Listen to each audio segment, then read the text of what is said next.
I'm going to pull a page from Krista Tippett's podcast on being and ask if there was, she starts every show with the question, was there a religious or spiritual background to your childhood? No, not at all. I was raised in an atheist household, which was a great boon actually, because I didn't have any toxic religion to react against. Most of the people that walk into my church now or then before have had toxic religious background, especially queer folk. And so, I have to kind of overcome all of that before you can even begin to have a conversation about something. So I didn't have that. So I kind of came at it fresh. I mean, I walked into church for three reasons the first time. The first was it was an invasion, one of them, of Iraq. And I was living at the time, I had a successful business and was making a bunch of money. So I was living in a wealthy little community, and people were cheering as the bombs were falling. It was really a bizarre experience. So I thought, oh shit, I'm going to have to get back into political activism, which I'd been kind of out of for a bit, focused on little kids. I had little kids at that time. And so I did. And the way I did it, where we were living in Richmond Hill, was to walk into a debate series with an imam, a rabbi, and a United Church minister in our local United Church. It was a fascinating discussion, and I kind of kept going from there. The other one was driving around the same Richmond Hill, 905 area with my son, who was really little at that time, and he saw a neon cross outside of an evangelical church. And he said, "Mom, what's that lighted T for?" And I thought it was pretty funny. But then I also thought, how are they ever going to read Shakespeare? That was a thought that occurred to me. Like, if you don't know anything about the Western canon, kind of, these sort of stories that somehow we inculcated culturally, which they do not. How do they get it into any of this? And I thought, where will I take them? I don't have to leave my brains at the door. And the United Church in 1988 had for the only church, largest Protestant denomination in Canada, to ordain openly gay and lesbian folk. In 1988, that made their decision. It was incredibly controversial within the church then. Lots of people left, whole churches walked. And that's why I walked in. So that was, number two. And then number three was I was, running my own business and making money. And my moods were kind of dependent on my company's billings every month. And I thought, this is kind of a crappy way to live. Like I was happy if we were doing well. I was not so happy if we weren't. And we were an all-woman company, and I had other families other than my own to care for. So I also felt a little bereft of any kind of spirituality. So, and I just happened to walk into the right church. I'd probably walk out for 9 of 10 churches, even in the United Church. Just had a great minister, and so became friends, still friends. And next thing you know, I wound down my company, decided I wanted to go back to school, had the luck and the means, the privilege to be able to do so, and went back to do my master's in theology, not knowing that I wanted to be ordained, but ended up doing just that. So long, very long story, very short as to how I'm, sitting here with a collar on. And by the way, I wear the collar because it freaks people out. I wear it because for example, I'm walking down Roncesvalles in my area. I remember an older gentleman coming up to me as I was wearing a collar and said, "Good afternoon, Father." So I thought that was kind of gender bending in and of itself. And I like to wear the full regalia in church. As I say, why should men wear all the pretty dresses? So I like to wear the regalia, and yeah, and I also do it because women fought for hundreds of years to be able to wear it. So, as a feminist, I say, yeah, I'm gonna wear it. What the hell? So that's that. It's such a, I just, it's such a great book. And Judy Rebeck talks about a brutally honest picture of the life of a socialist politician who's making change within the system, prog- and also an eye-opening vision of progressive, queer, feminist Christianity. All these things. You've had such a life. What what was the impetus to write this? Did you, was there a catalyst, or was it time? Well, it was sort of serendipitous because I was working on it anyway. And then Wilfrid Laurier University Press came and asked me if I'd write a memoir, and I was already halfway through one. So they came and they courted me. So, which is how I got into politics too, by the way. Which is not to sort of paint myself as only reactive, but in those two instances I was. Peggy Nash took me to lunch and asked me if I'd consider running for the NDP. So that's how I got into politics. But yeah, so I was already working on it, but also I wanted to, as a feminist, I wanted to set some of the records straight. History gets rewritten in real time. It's really quite bizarre to watch when you get older. Like it's like you watch people getting written out of history. Like you can sort of see it happen. Just like, if you've got any kind of political acumen, you watch CP24 and you know that a lot of it's just BS, right? So it's the same as you start to see history unfolding. And so I wanted to make the point that, like in 1971, I was the only woman to sign on to We Demand, which was the first quotes unquote gay demonstration on Parliament Hill. I did the first legalized same-sex marriage 20 years ago, by the way, in 2001, before the law changed. And we passed, some like banning conversion therapy in Ontario. We did that. We got a shout out from Obama for doing that. That was my bill. So I kind of, as a feminist, I wanted to uphold that women were always there, and women have always been there. In fact, we've been the first. And the women that I married in the first legalized same-sex marriage were two women of color. So I wanted to also talk about intersectionality, and again, all of this kind of gets, all of a sudden it's all about white men. I mean, that's what, in my experience, and just like that passage that I read is, the assumption is that I was this new person, just got elected, and, I was getting press, and so they put my name on a bill, they being men, right?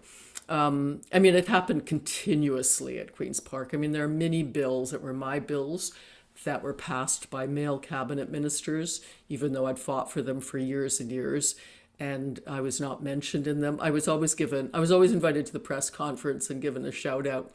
So, yeah, I was a little pissed off. I was kind of a pissed off feminist, but I also thought it was a story of hope because I started out in the streets of Toronto and left home at 15.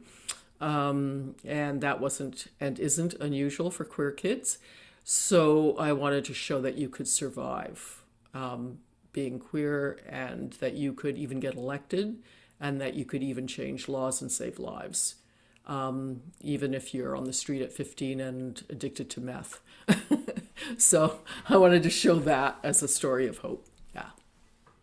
And you have, it's so brave, it's so honest, it's so like you bear all in it, and I really appreciate that. I'm sure you've heard that from other people. Yeah. And it's the whole behind the scenes. That's the honest, brutal, honest look Yeah, at it. nobody tells the truth about politics or well, this is a real well, people are frightened, like really fear guides a lot of our actions, and I get it. But I mean, I still say I provide pastoral care to a lot of our elected officials, mainly and mostly women, um, because it's like being in high school, being in an elected office in a sense, where if you go against the leadership of your party, well, I mean, we've seen lots of examples of this, in Canadian politics, but I mean, you're ostracized. And it's a small town, really small town, right? And all of a sudden, you're the unpopular kid, and all that goes with that. You have to walk into that every day. So that's tough. But as I say to every elected politician who's going through that, if they are putting their neck on the line, the only people who can fire you are the electorate. I mean, the one thing about being in political office is your party, your leadership cannot fire you. They can kick you out of caucus, but they will hardly ever do that because they lose about $250,000 if that happens right off the bat, and they'll probably lose your seat. So that is so you actually have a lot of power, and politicians don't recognize the power that they have when you're in government. You can get a lot done. I mean, if you just do it, right? I mean, there's many ways they can stop you now, and they've become much more adept at that since I've been there. But I mean, you can still get away with it, and I try to kind of show how we got away with stuff, even if our own party didn't back us. From my office, and it's, you can use the media, you can use, like I said, in the $10 minimum wage, you can use these mass movements, solidarity with other groups. There's all sorts of ways you can put pressure on what's happening inside government to get bills turned into laws and laws that save lives. So there is a way of making the system work, and you don't have to be rich to do it in Canada, which is a good thing too. And one Yeah. of these, like, there's a lot of traits, the tenacity, the doggedness, the persistence, this power, this idea of powerful weakness. Can you talk a bit about that? It's like when, and even that goes for a lot of these like entrepreneurs, feminist entrepreneurs, small business owners. You have nothing to lose when you're in that state. And plus, church and state, there's kind of some crossover there. Oh yeah. Well, I quote, the line from my favorite poem, which is "The Lie" by Sir Walter Raleigh before he was beheaded. So he got the worst of politics, and the refrain is, when church and state reply, then give them both the lie. And there's no question that these institutions of power, are exactly that. They're institutions of power, and who runs institutions of power? A very small group of people, usually the extremely wealthy, and usually in our white supremacist society, white folk, and usually in our patriarchy, men. So this is who runs both these institutions. And they have profound effects on people, even whether you want them to or not. They're there, they do. And so knowing that and being aware of it is really important, I think. And knowing that, and then kind of fight, and then with eyes wide open fighting it, is also possible, right? I mean, you all do that, right? So we all do that. It is entirely possible to live and risk and win. So I wanted to tell that story of hope as well. And yeah, and it's just, it's combating kind of core fears, and I think that's the spiritual aspect of it. It's like, what are you really afraid of? And so I keep saying this over and over again to women who are in political office, some of whom do it. And there's no question that they're all feeling it, right? Like they all feel it. This is the reality of being a woman in political office. It's a reality of women on the left. I mean, when I was a young socialist Trotskyist, we wanted to protest having a Miss Toronto pageant for free at City Hall back in the day. And so the leader man of the Socialist Party that I was involved with said, yeah, but do wear dresses because you don't want people to think that you're dykes. That was okay. So that's, within recent memory. So that's the left. That's the socialist left. So and so there, for queer women especially, and particularly for trans folk, which a lot of my bills deal with. I mean, these are not. There's no safe space, institutional space. So wherever you find yourself, if you want to make change and you want to, you want to save lives, which is the core aim, I think, then you're going to have to deal with it. And I found that you can, right? You can deal with it. You can put these people in their place. You can work around them, over top of them if necessary, and keep going, right?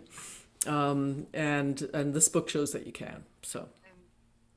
The hypocrisy behind the whole thing, like you really reveal how the sausage is made, and it's flawed, but you can do it, right? So how do you reconcile that hypocrisy with doing the right thing? Yeah, well, I mean, part of it is just knowing how the system works and then working it. So, for example, somebody just thanked me for telling them how nomination meetings work.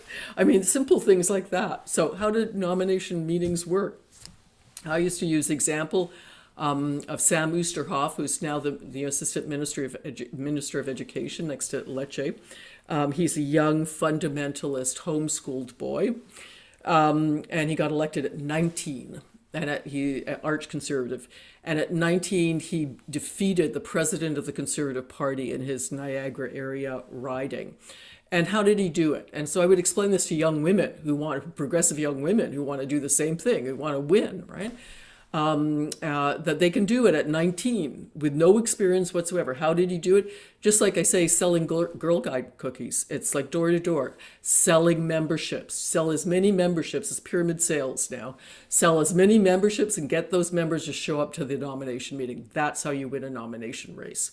It's that simple. It's pure math, and it's sales. So, so just do it, and that's how you win the election too, quite frankly. So if you win the nomination race, then you keep on going by knocking on doors, getting more votes, and just the process of, what happens when somebody knocks on your door in the election, like just telling the truth about this stuff. But first of all, everybody knows how everybody votes. How do they know this? Because if you tell the truth to anybody who knocks on your door, they immediately will know how you vote, because, if you come and say you're going to vote for me and they say no, never, hell freezes over. Oh, so that's interesting. Who are you going to vote for? Most people just tell you, I'm conservative, or I'm liberal, or NDP. So on the little sheets that you carry with you when you're canvassing, they're either a 4, they'll never vote for you, or they're 1, they will definitely only vote for you. And so those 2 people you never call on again. It's the 2s and the 3s who aren't sure, who get inundated. Because one person asked me once, how do I stop people from just coming to my door and phoning me all the time during an election? I said, here's how. Tell them you'll never vote for them, or tell them you will vote for them and you'll never hear from them again. So simple things like that. Then that data goes into a computer and that's there forever. In downtown Toronto ridings, where about a third of our ridings turn over every year, it's a little bit less useful. But some more rural ridings or smaller ridings where there's less shift in population, those figures will, people run on those figures for, a generation sometimes, depending on where you are. So just telling honest truths about how to get elected, how to win a nomination meeting. These are important lessons, I think, and it's pure Machiavellian strategy, but why shouldn't women use it? We can use it. And I started Girls Government, which is a group for teenage girls that's in our high schools now. Certainly in some ridings, in our riding it is. Because we were discovering that when we were canvassing 12 and 13-year-old girls, and we can all surmise as feminists why this is, were really excited about politics and, who we were and stuff. 20-year-olds, not so much. All of a sudden, 20-year-old men were very excited about talking to you or arguing with you or debating with you, and women wouldn't give you the time of day. So, of course, we all know what happens to girls in their teen years and that incredible weight of the culture that comes down on their heads. So we wanted to start with young girls pre-11 and 12 to talk to them about how to get elected and what goes on, and how you can wield power without any money. Because it's really important, because boys know this, boys learn this. Everybody else, we should have this knowledge, right? So telling the truth about stuff. Yeah. And on that note too, this willingness to work with the enemy. Yeah. And that's, listen, when I was elected, there were 10 members of the NDP at Queen's Park out of 140 something then. And I was the backbench of the 10. So I had no power, but I still managed to pass more private members' bills in my, 11 plus years there than anybody in Ontario's history. So even though I was always part of a third party, how do you do that? Well, we did tri-party bills. I became known as the queen of the tri-party bill. All I needed was one conservative, one liberal to sign on to something. And that makes it so much easier, right? Because then they go to bat within their own party. And so I just found the people I could work with from the other parties to get Most of my bills passed that way. Now that was a process. Usually I'd have to table it myself, talk, there's educational process, everything else, and finally be able to get them involved and get them in, and I keep reminding people of all political persuasions that nobody wants a one-party state. We do not want that. Although, of course, political parties actually do want that. If they were honest, they say, yes, we want a majority every single time. That's what we want.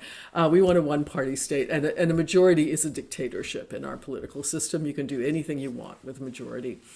So if we're going to have differences of opinion and ideological debate in our governments, whatever their stripe, then we better learn to work with somebody who doesn't always agree with us. And so I did, and that's how I got a lot done. And I learned to respect people who had integrity and principles, no matter the political persuasion. First of all, I put the lie to the fact that, politicians are just in it for the money or because it's an easy job.